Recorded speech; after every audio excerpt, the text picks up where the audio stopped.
Hello, and welcome to Our Special Lives. I'm Laura McGrath, and today we are talking to Kari Ann Atkinson, who is a special needs life coach, and she's going to talk to us about how life coaching can help if you're a special needs parent. Kari Ann is a certified life coach and college professor. As a mom with two teenage daughters, including one with special needs, she fully understands the unique challenges and struggles that parents in similar situations face. Kari Ann uses her expertise and experience to assist her clients in achieving their best life possible by helping improve relationships, manage overwhelm, and reduce anxiety. And before we get started, don't forget to hit like and subscribe. Hi, Kari Ann. Welcome to the show. Hi, Laura. Thank you. So I'm so excited to get started with you today. I am a huge fan of coaching. I have engaged in the coaching process at several times during my life for different things. I'm a huge believer in it.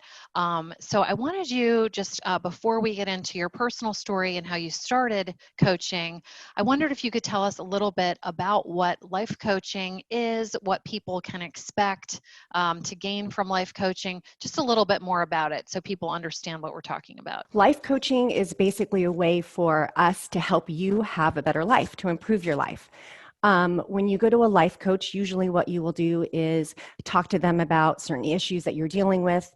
Maybe you're overwhelmed with something in your life. Maybe you're having difficulty with the relationship, whatever your issue happens to be. Our job is to help you identify what the source of the challenge is and to help you come up with ways to overcome it.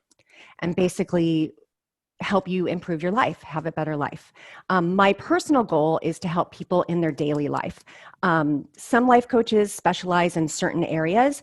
I happen to be somebody that wants, I look at the overall well-being of what's going on with you so that you can enjoy every single day to its fullest.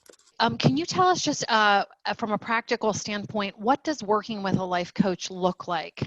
Is it a weekly thing, a daily thing? What's the normal schedule of a life coach process? Yeah, so normally you work with the life coach once a week. So a session is typically about 50 to 55 minutes, depending on the coach. And you meet at the same time, usually every single week. And we identify what's going on. We give you tools. I personally give my own clients homework to have you kind of focus and reflect on what we've talked about, what you've learned, and so that you can put the tools that I'm teaching you into practice. And then we talk about how did that work, what worked, what didn't work. What changes have you seen? What would you like to do differently next time? And things like that. And so while we only meet once a week, you really get to see the results throughout the week between the sessions. Do you meet with most of your clients virtually? Is this something that people need to get in their car to go to, or can they just kind of sit in their living room and join into a session? You can sit anywhere. It's all usually done through Zoom. Some of my clients don't actually like to be on Zoom, so we just do a regular old phone call for our sessions. I do ask that people don't drive in Zoom. So if you have an emergency and you're like, oh my gosh, I'm in my car, totally fine. I just ask that you pull over so that you can focus and be distraction free and safe, obviously. But yeah, it's all through Zoom, and which is great because I can meet with clients from all over the world. I actually have a client that lives in Canada, and I'm in Southern California. So the virtual world has really given us a lot of, a lot more flexibility. That's wonderful. So can you tell us a little bit about you, your personal story? I know you are a tenured college professor. So can you just kind of tell us how you've evolved in your life and how you came to be a life coach from a tenured professor, and a little bit about you? I've been teaching college for about 20 years, just a little over 20 years. And, when I started teaching, that was also when I had my first daughter. My first daughter was born preemie. And so right out of the gate, we were kind of faced with medical issues and, other things like that. And then later on, she had several diagnoses. So I consider myself a special needs mom and have been she's 19 years old now. At one point, I just became super, super overwhelmed with my job, overwhelmed with, Katie is a whole nother job, kind of. I know it kind of sounds harsh to say it like that, but there are times when you're a special needs mom that's exactly what it feels like. It feels like another job. And I became really overwhelmed. And then I was dealing with my own kind of health issues.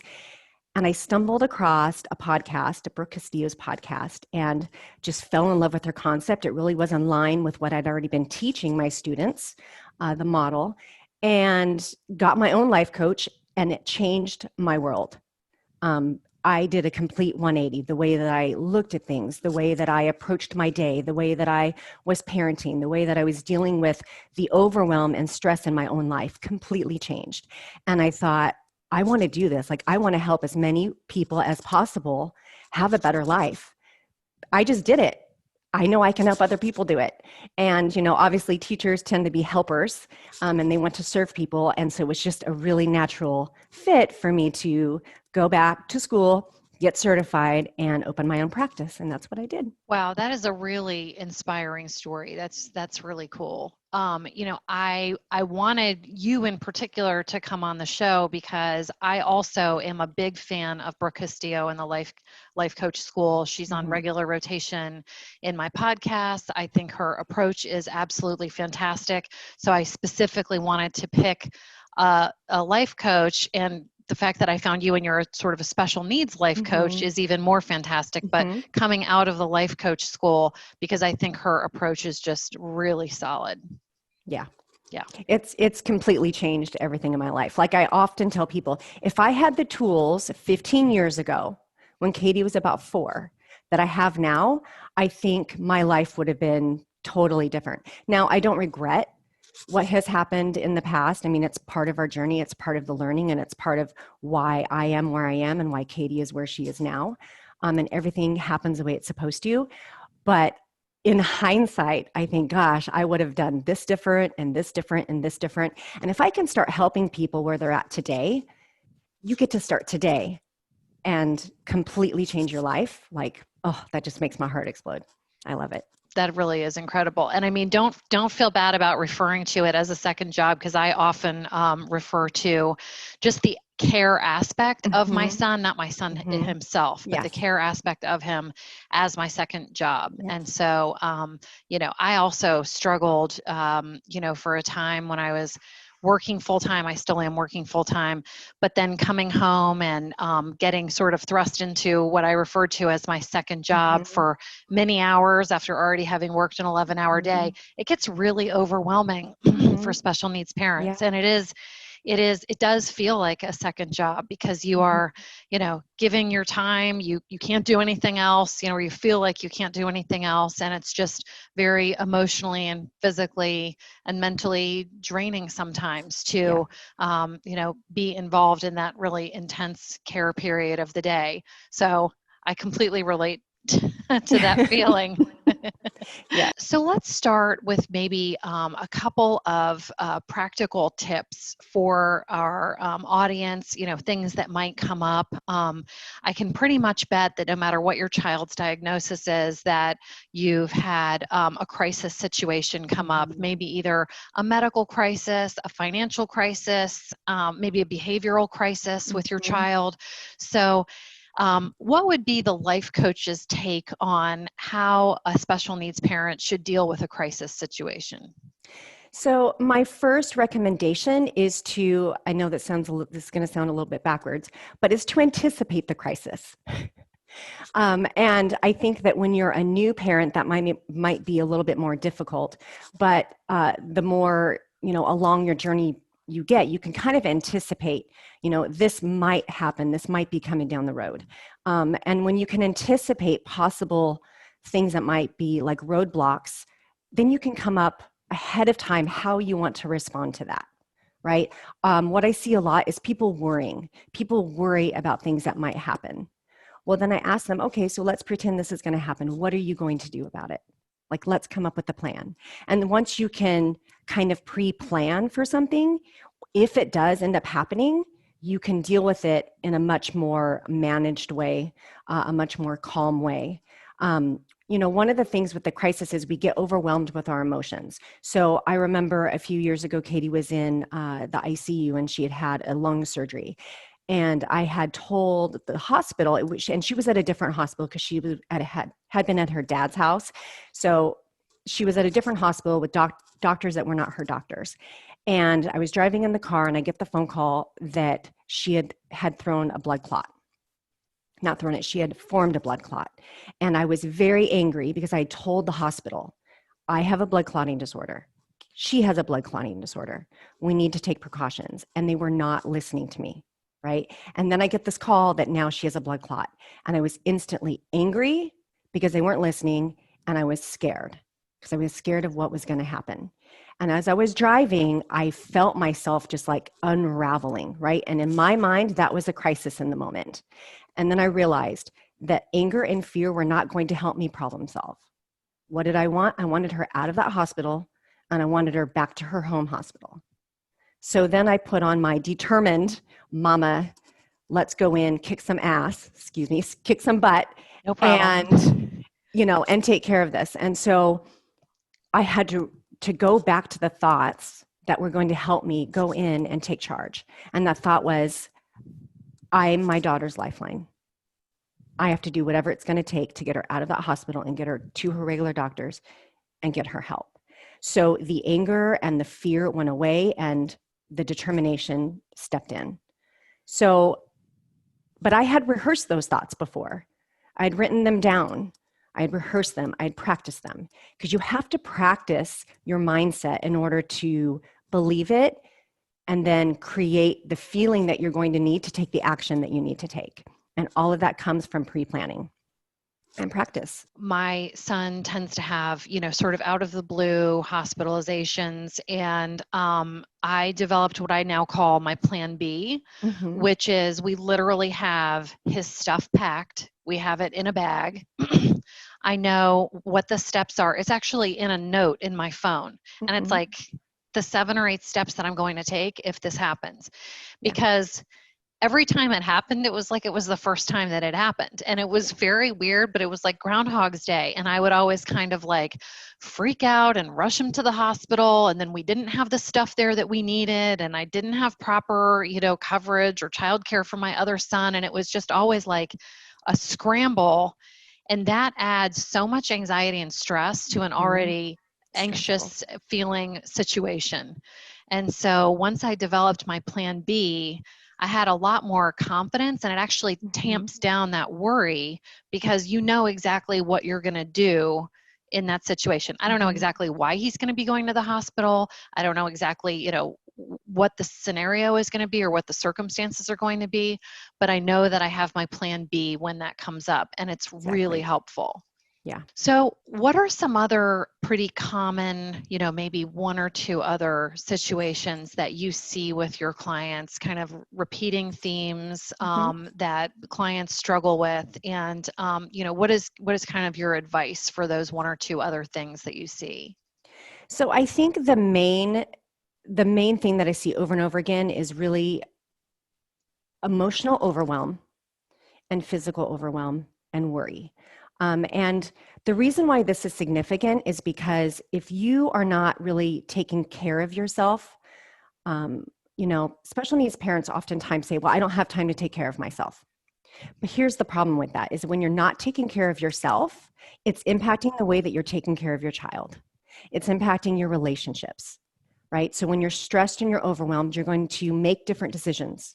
You're going to talk to people in a certain way. You're going to talk to your significant other maybe differently than you would if you were not overwhelmed and stressed. And so it's super important to be aware of how much overwhelm and stress you're actually dealing with. So the first thing that I would do is check in with yourself and with your home. I like to think about it like checking in with the forecast of your home. Is your home sunny? Is your home stormy? Maybe partly sunny with a chance of rain, right? So if you can kind of think about the climate of your house in terms of weather, it's going to give you a good indication of there's something that needs to change. There's something that's going on here that I didn't realize. So that's the first thing, is just kind of check in. The second thing is to, when you become overwhelmed, really start to identify the thought that you're having that's causing the overwhelm. We think that we're overwhelmed because we have 5 doctor's appointments and we have this meeting and that meeting and kids are, doing school from home. And we think it's all the circumstances that are overwhelming us. That's actually not the overwhelm. The overwhelm is what we're thinking about all of those things, which is why you can have one day and have a fantastic day and you have just as many things as another day. But the next day, you're just in a bad mood, you're yelling, you're stressed out, maybe you have a mental breakdown and you cry, right? And so all of that is, the source of that is from the way that you're thinking about your day. So really try to identify the thoughts that are causing you to be overwhelmed. The most common ones are these: I can't do this anymore. I shouldn't have to be doing this. I wish he would come home from work earlier to help me. I need more help. Right? So those thoughts do not serve you. All they do is cause you to feel stressed and overwhelmed, maybe anxious or angry or resentful, right? And one of the things that we do in life coaching is we help you figure out really what's going on in the core of it. So I was not giving her a shower, but I was helping my daughter. She's 19 years old. I was helping her in the shower. Okay, I've had to give her showers her whole life. And one day I was just having a day, and it was coming out, and she said, I think I was being a little bit harsh with her, speaking harsh because I was feeling really stressed and overwhelmed. And she said, "Mama, what's wrong?" And I burst into tears.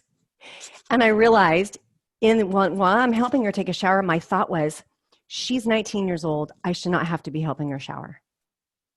And that caused so much frustration and overwhelm for me because I hadn't allowed enough time and I was running late. And it just caused a really crappy situation, right? So you have to identify the thought that's actually causing the overwhelm. And then you need to come up with a way to change it. And so this, again, takes pre-planning. Recognize the thoughts that you're having about your day and pre-plan more helpful thoughts that are going to serve you and get you through your day. Because most of us can't change the circumstances. We can't change all the doctor's appointments and the feeding tubes and the medication schedule and whatever else we're dealing with. We can't change that, but we can change the way we're approaching it. And so now when the thought comes into my mind, I shouldn't have to do this. She's 19 years old. I think, wow, she's come so far, right? Because she's come so far from when she was little. I'm still having to do this, but that's okay, because guess what? 3 years ago, I was still giving her a shower, but I had to be more hands-on than I do now. So you have to be deliberate about changing the way you think. And then, of course, there is the physical part of the overwhelm, all of the appointments, the meetings, everything that you have going on in your life. Again, it's about deliberateness. I actually subscribe to something called Monday Hour One. I know that you, if I'm not mistaken, you have tried this as well. Yes. So it actually changed the way I approach my day completely. Yes, absolutely. And my week. Yes. And I'm much more productive. Right, right. So just in a nutshell, what it is you pick a day. I do mine on Sunday mornings because I like to wake up on Monday morning knowing what's coming. But basically what you do is you sit down on whatever day it is and you commit at least 1 hour of your day to writing down everything that's coming up for the week. All your appointments, your meetings, when you eat, all of these things. Your whole to-do list. The whole to-do list. And one of the things that I do that has really helped me is if I have, say, a doctor appointment or a therapy that I have to take her to, or anything that you have to do, figure out ahead of time what time you have to leave. And that's what you put in your calendar, right? So I use Waze. I can predict on Waze, I have to go to this place Wednesday at 2:00. How long is it going to take me to get there most likely? Right? And then I build that into my calendar. And then what you do is you sit down and you put everything, including the time, into your phone or whatever calendar you use. And now you get to forget about it because you have the entire week planned. And I do this from Monday to Sunday. And so I know when I wake up this morning and I look at my day, I have my entire day is already planned out. And you have to include times for, say, I even include, I'm going to go to lunch with my friend, or I'm going to talk to my mom today. I'm going to give her a call at 2:00 because I know at 2:00, this is what's happening and there's going to be less going on in my home. I include all those things, and I had to also include things like, working out or taking a walk, just doing things for myself, personal things. And once you actually have everything laid out for your week, you can start getting really creative and figuring out times that you can create efficiencies. So like if I know that I'm going to be driving to a doctor's appointment, let's say, and I know I have to make 2 phone calls, let's say I have to call a repairman to come fix something and make an appointment for that and maybe do something else. I can schedule to do that on my way to the appointment. Do you know what I mean? So you start making a list of like all your to-dos and all the things that you have going on, and then you figure out a creative way to get them done within the schedule, and you plan them. And I think the biggest part of it, as you know, you have to stick to it.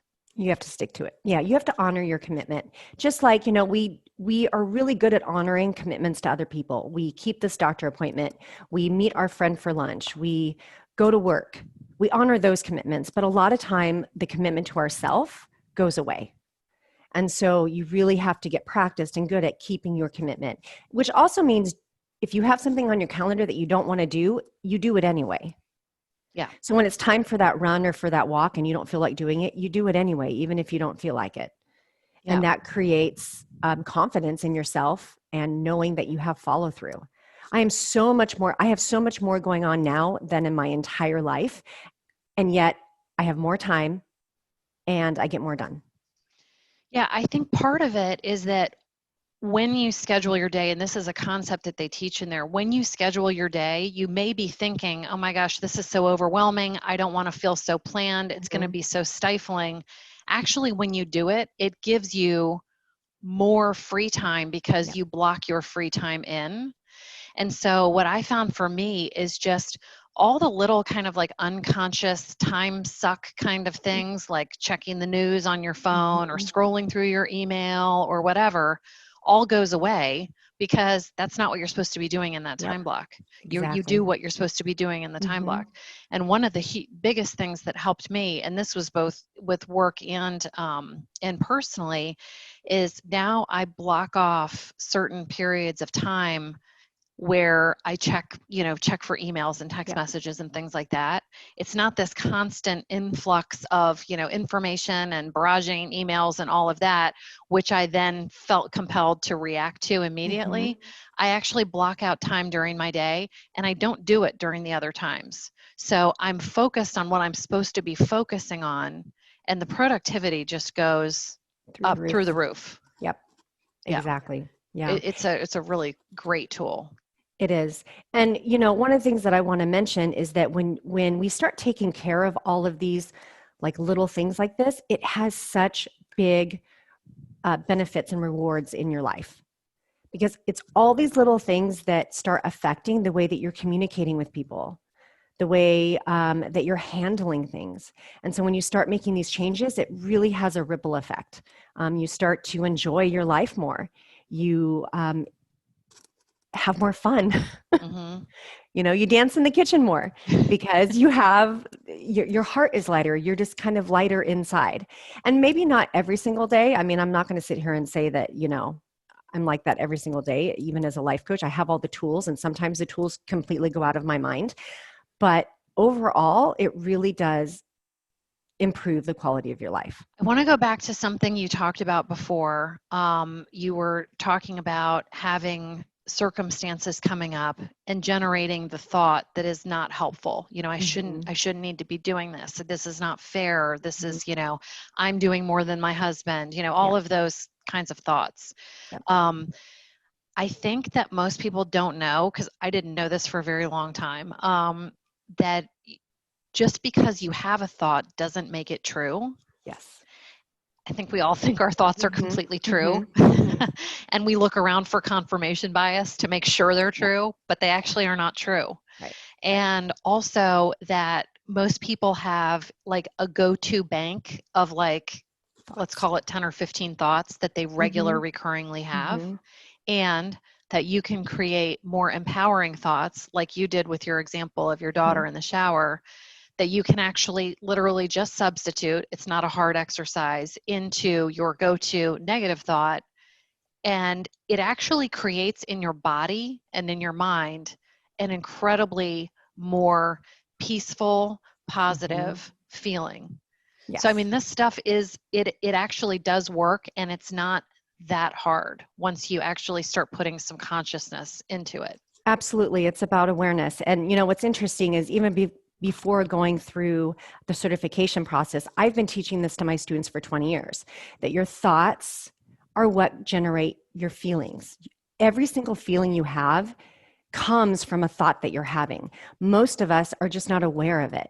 We think we feel angry or sad or resentful because of something or somebody. It's not. It's because of the thought that you're having. And so when you can really kind of just take a moment and look at what is going on in your mind. I tell my clients, like, I want them to think about their thoughts like as if they were, say, this tube of lipstick, right? It's an object. You can see it, you can feel it, you can touch it, okay? You take your thought and you think about it like an object and you really get curious about it. Is this thought really true? Where is it coming from? Is it serving me? Is there another way that I can use this thought or twist this thought or bring in a different thought? Right. And it's not just about thinking positive. That kind of bothers me when I see like post on like social media, just all this, like, just think positive. It's not just about thinking positive. It's really looking at where's this thought coming from and getting curious about it. And then coming up with something that serves you and helps you get through whatever it is you need to get through. Yeah, I think that's very true. I think there's a pull toward, affirmations and things like that. But if your brain doesn't believe it, it's It just, doesn't you matter. can't lie to yourself, So Exactly. it has to be a thought that is also true, but that serves you better. Exactly. Is that a good way of, That's okay. exactly. This has all been absolutely wonderful. If people are listening to this and want to get involved in life coaching, where can they find you? Where can they contact you? So the easiest way to contact me is through email, Kari Ann, KARIANN at KariLifeCoaching.com. Okay, and I'll link to that too. Okay, and then I also have a website called KariLifeCoaching.com. I know, a super creative name, but that's how they can find me. Yeah, I just want to help people. I want to help people change their life and just help them enjoy the time that they have here. Yeah. Yeah. And I can personally attest, just even working with some of the concepts, that you're talking about, it has really improved my life. So I can't even imagine what doing like a focused coaching program would actually do. Maybe I should do that. Yeah. Well, 8 weeks. That's why I tell my clients, start with 8 weeks. 8 sessions will change your life.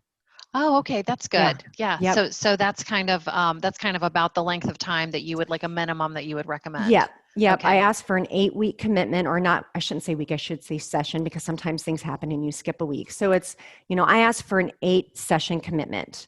But many of my clients, jump straight into 24 sessions because they know that they really need to make some big changes and really want to see some big changes in their life. But in just eight sessions, you can just see the results. Yeah. Yeah. So just a quick question for you, kind of along with what you just said. I mean, I imagine that it would be really gratifying to see clients when you first get them and see the change from even, after 8 or 10 sessions. Yes. Oh, it's amazing. In fact, like last week, I had this amazing week where I had 3 of my clients had huge breakthroughs, and I always have my clients start with a goal, right? And the goal can sometimes just be, I just want to be happier, or I want to not yell at my child, or I want to argue less with my husband. I want to have a better sex life. Whatever it happens to be is their goal. And these are like real goals from my clients. And in 8 weeks, just when they come back and they've achieved their goals. And it's so encouraging and motivating to me. And it's amazing. Well, that is awesome. Congratulations. I know from our earlier chat, you're actually, you were talking about leaving your professorship and doing this full time. Yep. Yeah. So that's just another testament to how much this is impacting your life. Absolutely. Well, Kari Ann, thank you so much for joining us today. And I think our audience is really going to get a lot out of this. So I really appreciate your time. Thank you so much. Yeah, absolutely.